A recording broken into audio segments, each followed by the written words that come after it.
आज की कहानी शुरू करूं उससे पहले एक सीसीटीवी तस्वीर आपको दिखाता हूं। यह तस्वीर 21 मई की है और यह तस्वीर शिलांग की है, मेघालय की राजधानी। ये वही तारीख थी 21 मई जब राजा रघुवंशी और उनकी पत्नी सोनम रघुवंशी शिलांग पहुंचे थे। रात हो गई थी। रात को वो एक होटल में चेक इन करते हैं और ये तस्वीर उसी चेक इन के वक्त की है। ये जो दो शख्स आपको दिखाई दे रहे हैं, इनमें से एक राजा रघुवंशी हैं और दूसरी है सोनम। ये शायद इन दोनों की आखिरी तस्वीर है जो शिलांग से आई। इस होटल में चेक इन करने के बाद अगले ही दिन वो इस होटल से चेकआउट कर जाते हैं और फिर इसके बाद पहुंचते हैं चेरापूंजी। चेरापूंजी में वो एक होम स्टे में कमरा लेते हैं और वहीं रुकते हैं। फिर नेक्स्ट डे यानी कि 23 मई को वो उस होम स्टे से भी चेकआउट कर लेते हैं। अब उन्हें एक नई जगह जाना था, लेकिन उसके बाद उसी दोपहर करीब 2 बजे 23 मई को दोनों का मोबाइल बंद हो जाता है और फिर उनसे कोई कांटेक्ट नहीं होता। करीब 10 दिन के बाद 2 जून को राजा रघुवंशी की लाश चेरापूंजी में एक खाई से मिलती है, लेकिन सोनम का अब भी कोई सुराग नहीं है। सोनम कहाँ है पता नहीं। 60 से ज़्यादा लोगों की टीम सर्च ऑपरेशन में एनडीआरएफ, एसडीआरएफ, एसआईटी, लोकल जो वहाँ के लोग हैं वो सारे लगे हुए हैं, लेकिन ख़राब मौसम, लगातार हो रही बारिश और विजिबिलिटी कम होने की वजह से सर्च ऑपरेशन में दिक्कत आ रही है। लेकिन सर्च ऑपरेशन जारी है। इस बीच राजा रघुवंशी की लाश जिसका पोस्टमार्टम हुआ, ट्यूसडे की रात पोस्टमार्टम के बाद उनके भाई राजा और सोनम के भाई पहुंचे थे वहां पर, तो उनके भाई को यह लाश उनकी सौंप दी गई और फिर वो लाश लेकर कल यानी वेडनेसडे को इंदौर पहुंचे। शाम को इंदौर जब वो पहुंचे तो डेड बॉडी घर ले जाई गई। हालांकि ये लोग 23 से ही लापता थे, दोनों पति पत्नी। 2 जून को लाश मिल चुकी थी, यानी कि ये पता हो चुका था कि राजा रघुवंशी की मौत हो गई है। लेकिन राजा रघुवंशी के माँ बाप को ये खबर नहीं दी गई थी। उनके भाइयों को पता था, कुछ रिश्तेदारों को पता था। घर के अंदर mobile, social media, TV, news channel, अखबार, कोई भी चीज़ नहीं जा रही थी ताकि माँ बाप को पता ना चले। उसकी वजह यह है कि राजा रघुवंशी के पिता को कुछ दिन पहले ही दिल का दौरा पड़ा था और माँ रो रो कर बेहाल थी। इसीलिए राजा की मौत की खबर उनसे छुपाई गई। लेकिन अब कल चूंकि बॉडी पहुंच चुकी थी इंदौर, छुपाना मुश्किल था, अंतिम संस्कार करना था। और तब पहली बार माँ बाप को पता चला कि राजा रघुवंशी की मौत हो गई है। माँ बाप का रो रो कर बुरा हाल था। फिर शाम को ही राजा रघुवंशी की लाश अंतिम यात्रा के लिए उस घर से निकली जिस घर से सिर्फ 25 दिन पहले उनकी बारात निकली थी। तो 25 दिन पहले जिस घर से बारात निकली, 25 दिन बाद उसी की अर्थी उठ रही थी। अंतिम संस्कार कर दिया गया। इंदौर में लोगों ने मांग की है कि इस मामले की जांच सीबीआई को सौंपी जाए। खुद राजा रघुवंशी के भाई ने यह स्टेटमेंट दिया है कि एक रात पहले सपने में राजा रघुवंशी आए और उन्होंने कहा कि मैं मरा नहीं हूं, बल्कि मुझे मारा गया है। तो उन्होंने भी सीबीआई जांच की मांग की है। अब राजा रघुवंशी की डेड बॉडी लेकर उनके भाई इंदौर पहुंच गए, लेकिन सोनम के भाई अब भी मेघालय में हैं, क्योंकि उनकी बहन सोनम का अब तक कोई सुराग नहीं मिला है। तो एक लाश पहुंच चुकी, अंतिम संस्कार हो गया, लेकिन पत्नी की अब भी कोई खोज खबर नहीं है। जिस जगह 2 जून को राजा रघुवंशी की लाश मिली थी, उसी एरिया के 10 से 15 किलोमीटर के दायरे में इस वक्त जो मेघालय की पुलिस है, एसआईटी टीम जो बनाई गई इस केस के लिए, जो एसडीआरएफ है, एनडीआरएफ है और ट्रैकिंग के जो माहिर लोग हैं, क्योंकि खाई में उतर उतर कर ढूंढा जा रहा है, तो तलाश जारी है। लेकिन चेरापूंजी आपको पता है दुनिया में सबसे ज़्यादा बारिश होने के मामले में नंबर 2 पर आता है। पहले कभी 1 हुआ करता था। तो बारिश, खाई, पहाड़, जंगल, मौसम साफ नहीं, विजिबिलिटी बिल्कुल भी कम, ऐसे में बड़ी मुश्किल आ रही है। लेकिन सर्च ऑपरेशन जारी है। लगभग 13 दिन हो गया, बल्कि 14 दिन सोनम को गायब हुए। इस दौरान एक और जानकारी इस वक्त सामने आई है। वो जानकारी ये है कि 8 मई को इसी मेघालय में अलग अलग डिस्ट्रिक्ट के डीएम ने एक एडवाइजरी जारी की थी और इस एडवाइजरी में ये कहा गया था कि जिस जगह पर ये चेरापूंजी और जहाँ से ये लोग ठहरे थे राजा रघुवंशी और सोनम, वहाँ से मुश्किल से 15 किलोमीटर की दूरी पर इंटरनेशनल बॉर्डर है जो बांग्लादेश से लगता है। करीब 40 किलोमीटर फैला हुआ ये बॉर्डर है भारत बांग्लादेश का और इन 40 किलोमीटर में कोई फेंसिंग नहीं है, कोई तार बाड़े नहीं है, खुला हुआ ये बॉर्डर है और एग्जैक्ट 22 किलोमीटर है जहाँ पर राजा और ये जिस मानहा स्टे होम में ठहरे थे वहाँ से, और जहाँ से लाश मिली थी लगभग वहाँ से भी 15 से 20 किलोमीटर की दूरी पर भारत और बांग्लादेश का ये बॉर्डर है जो 40 किलोमीटर लंबा है, लेकिन कोई तारबंदी और ये सब चीज़ है नहीं। तो एडवाइजरी एक जारी हुई, ये ईस्ट खासी डिस्ट्रिक्ट के जो डीएम है विवेक सीम नहीं, ये तो एसएसपी जो डीएम है, उन्होंने एक एडवाइजरी जारी की थी 8 मई को और कहा था कि उनके पास जो खबर ये है कि बांग्लादेश से घुसपैठ हो सकता है और कुछ बैड एलिमेंट्स क्रिमिनल बांग्लादेश से मेघालय में दाखिल हो सकते हैं और वो लूटपाट और क्राइम की नीयत से बॉर्डर पार करेंगे।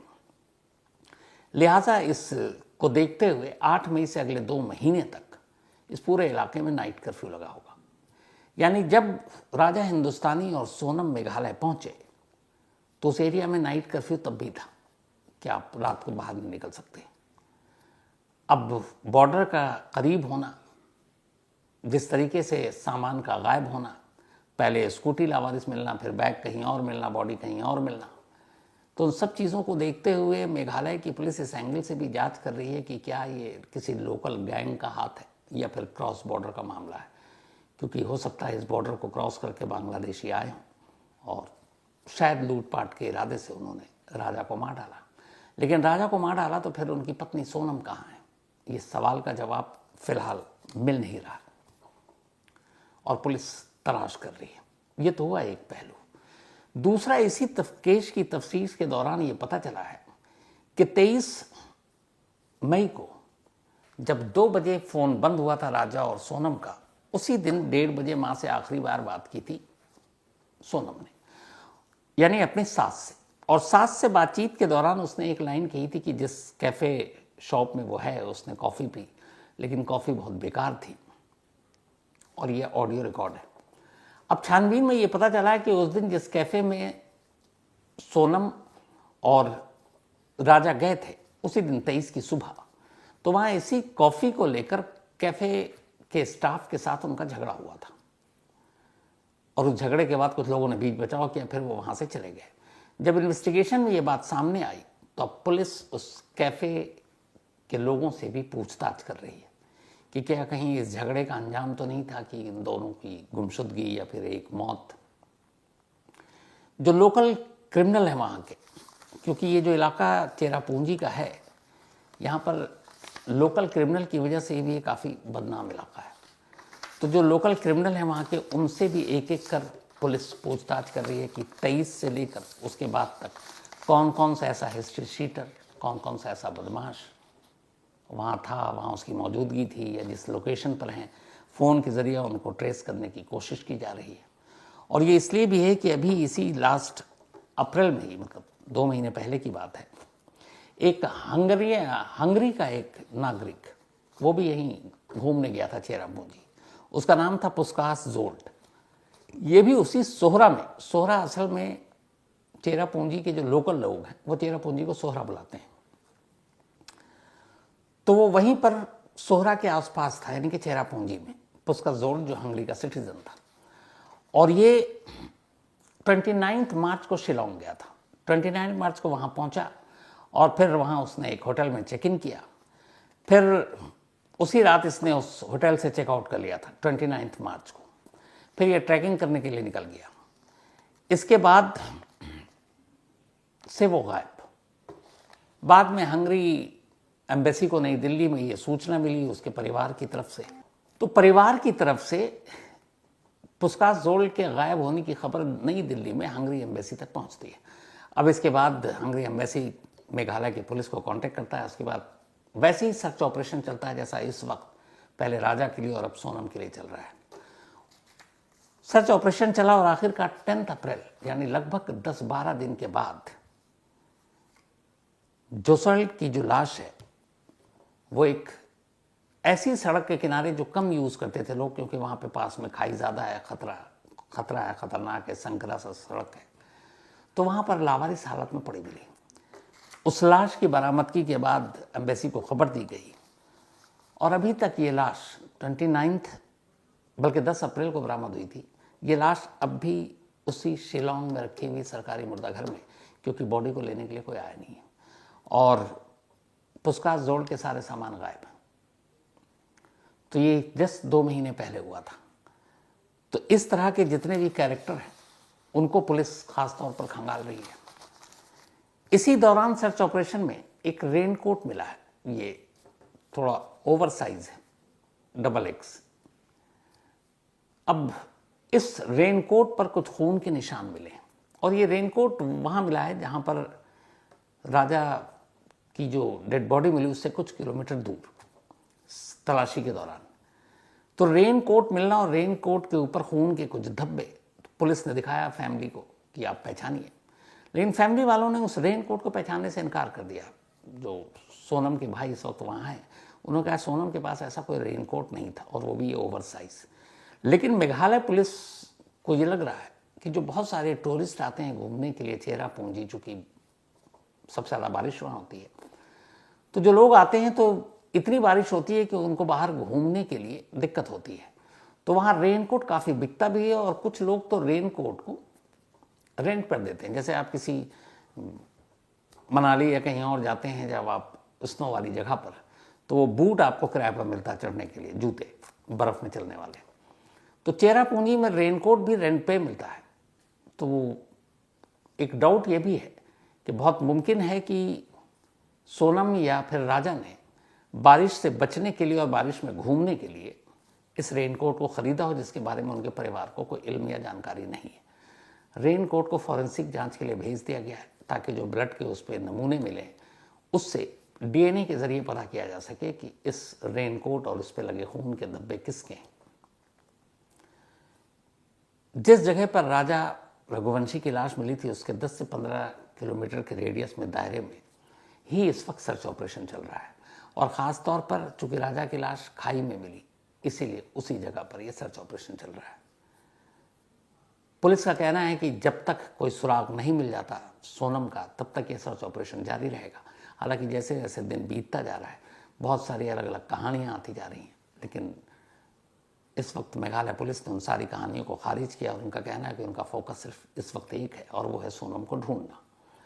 पोस्टमार्टम रिपोर्ट आ चुकी है। पेड़ काटने वाली एक हथियार है जो वहाँ पर लोकल एक हथियार मिला था नया जिस पर खून के निशान थे। पुलिस को शक है कि शायद उससे राजा को मारा गया, लेकिन डिटेल पोस्टमार्टम रिपोर्ट आनी अभी बाकी है। तो ये तो तलाशी अभियान और बाकी सारी चीज़ें जो है वो चल रही हैं। इस बीच में अब सोशल मीडिया पर आप देख रहे हो बहुत सारे कहानियों और रिश्तों को लेकर अलग अलग एंगल से जो आ रहा है सोनम और राजा की, तो वो सब अफवाहें हैं, झूठ है। असल में राजा रघुवंशी और सोनम रघुवंशी ये दोनों ही रघुवंशी बिरादरी से आते हैं। 3 महीने पहले इन्हीं के समाज ने राजा के लिए जब लड़का ढूंढना शुरू किया तो फिर सोनम रघुवंशी के बारे में पता चला। दोनों परिवार एक दूसरे से मिले। परिवार में जब रजामंदी हुई तो फिर राजा और सोनम को मिलाया गया।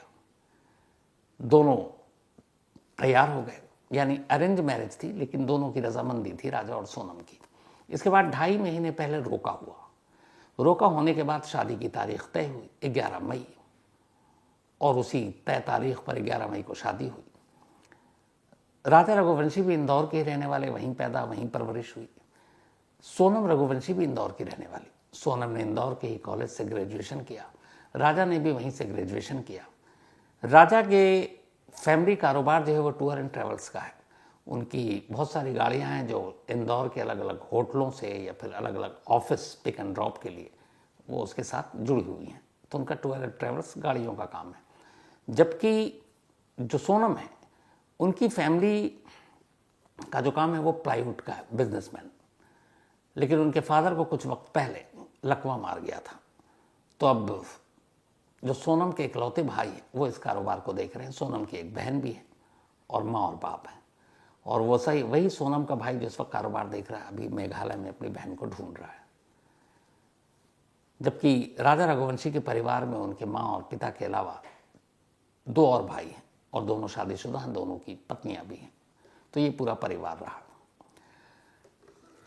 तो 11 मई को शादी हुई। शादी के बाद इन दोनों का यही था कि शादी से पहले बल्कि ये तय हुआ था कि शादी के बाद हनीमून के लिए दोनों कश्मीर जाएंगे, और कश्मीर में भी पहलगाम और गुलमर्ग ये सारा इनकी लिस्ट में था।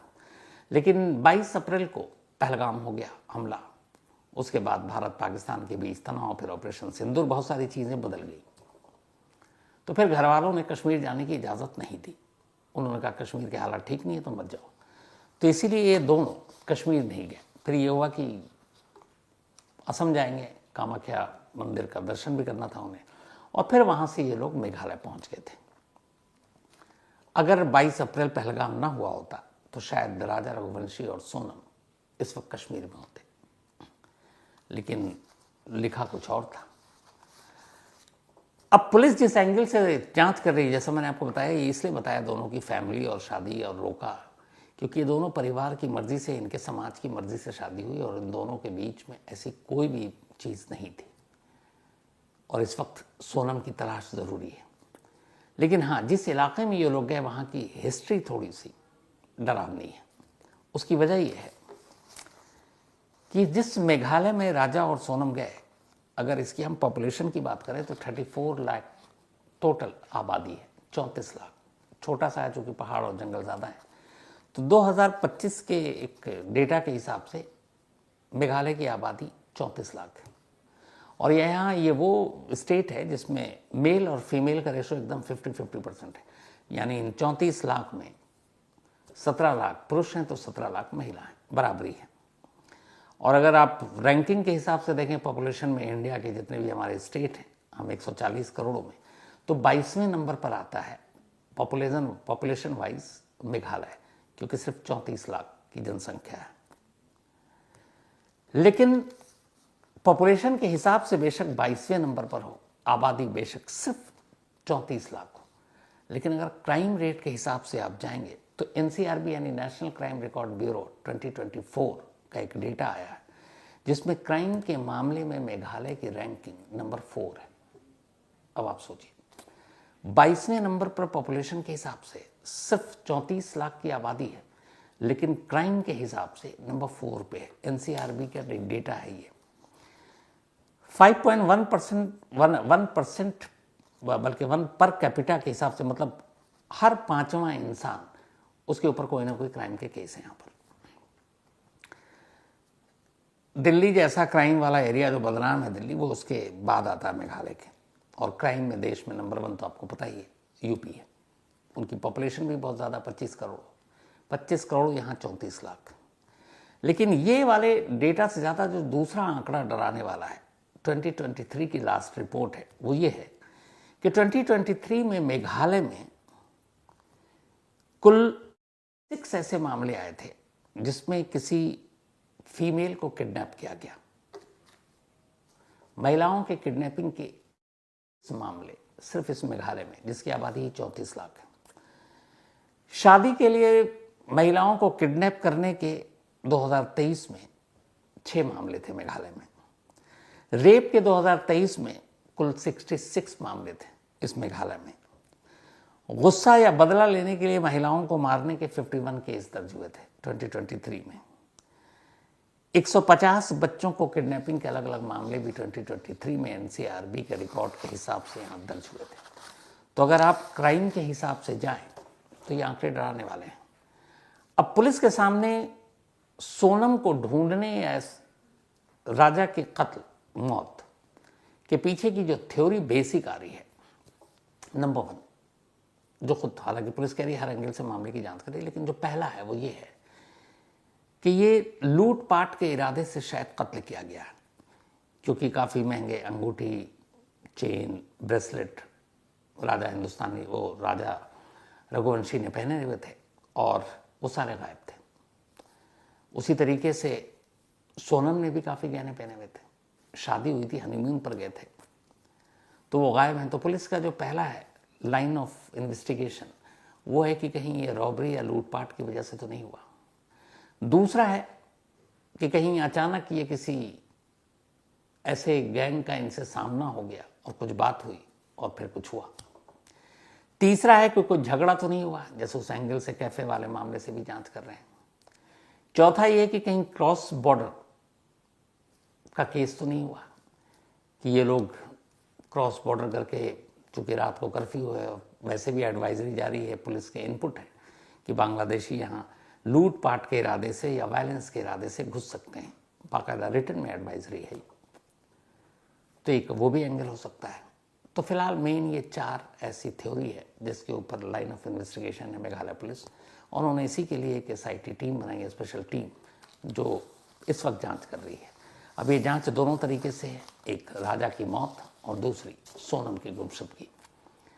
तो दुआ यही है कि सोनम का पता जल्द से जल्द मिले, और दुआ ये भी है कि सोनम सही सलामत मिले।